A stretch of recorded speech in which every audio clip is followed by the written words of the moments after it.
రాష్ట్ర ప్రధాన కార్యదర్శి శ్రీమతి శాంతికుమార్ ఐఏఎస్ గారి స్వాగత వచనాలు.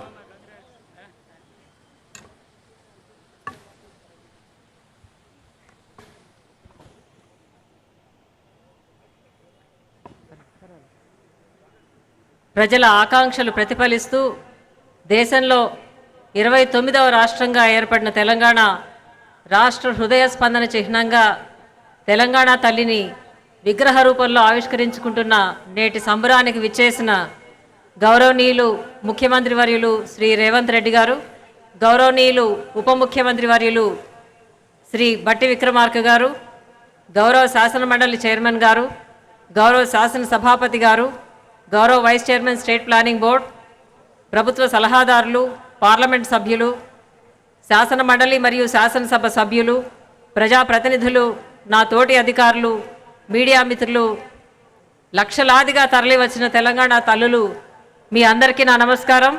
రాష్ట్ర ప్రభుత్వం తరపున హృదయపూర్వక స్వాగతం, సుస్వాగతం. ఈనాటి సంబరం 4.5 కోట్ల తెలంగాణ ప్రజానికం గుండె చప్పుడు. తెలంగాణ ప్రజల సుదీర్ఘ పోరాటం, త్యాగాల ఫలితంగా ప్రత్యేక రాష్ట్రం ఏర్పడింది. ఈ పోరాట పటిమను, త్యాగాన్ని, ఆత్మగౌరవాన్ని ప్రతిబింబిస్తూ ప్రతి తెలంగాణ బిడ్డకు ప్రేరణనిచ్చే తెలంగాణ తల్లి రూపం మనందరి ముందు సాక్షాత్కరించాలన్న మన గౌరవ ముఖ్యమంత్రి గారి ఆలోచన పదం నుండి ఈ విగ్రహం రూపుదిద్దుకుంది. గౌరవ ముఖ్యమంత్రి గారి చేతుల మీదుగా ఆవిష్కరిస్తున్న ఈ విగ్రహం కేవలం ఒక విగ్రహమే కాదు.